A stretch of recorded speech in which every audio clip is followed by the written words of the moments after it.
All right, it's Tuesday again. It is, yeah. So we're going to just be going through what to expect in spring, what's going to be happening. So you may notice it now, especially if you're in the warmer climates, your plants are flowering. So that's a telltale sign that spring is here.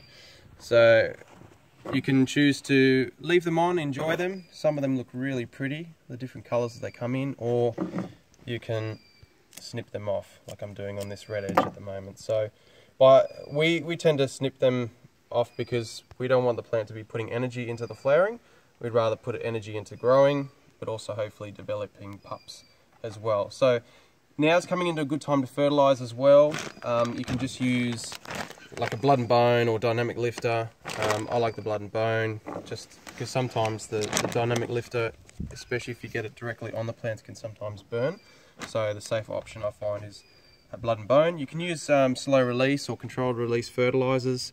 It's still probably a little bit cold for most places, so the slow release fertilizers only work off a particular soil temperature. So good option to go the blood and bone until spring really warms up. But you could stick that in, and then when it warms up, it'll start working, or it's not worth doing it yet? Sometimes it's not really worth it. Okay. So yeah, probably wait a little bit, maybe mid-spring, then it's a good time, unless you're in Queensland where you should be getting some decent temperatures now.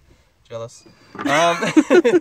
So mulching's a good time now. So you want to try to slowly start to preserve, like hold moisture in longer in your gardens or in your pots. So you can use a pebble, just a pea gravel like that, or you can use scoria, whatever your local landscape supplier has. You can use leaf mulch as well, that's fine too.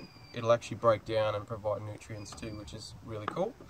What else have we got there? Also, you'll start to notice, and it is quite normal for dormant plants, they will actually start to have their bottom layers of their leaves die, and it is okay to start pulling them off. Why you want to pull them off is this is a perfect place for pests to come in and hide. So particularly like your mealybug, they love to hide in dead leaves. So a good time to clean them up in and around your garden if you've got a lot of patience, especially if you've got a lot of plants. It'll take you a while. But yeah, good time to do that as well. Get them prepped for spring.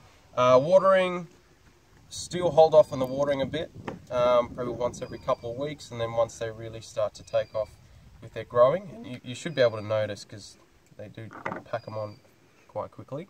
Then it's okay to start going to like a weekly water, or just check your garden soil or your potting mix if it's dry all the way through.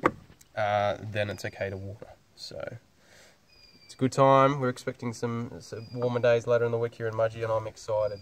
Plants are going to grow. Haven't done a lot of growth, but we've been getting some really cool colours from the cold weather, cold nights. So thankful for that, but I'm also thankful for warm weather coming and good growth. So hopefully you find that helpful. Give that a go if you're wondering what to do in the garden, and hopefully they grow beautifully for you. What's that silly saying? I'm so excited for spring, I wet my plants. Yeah, there is a meme going on.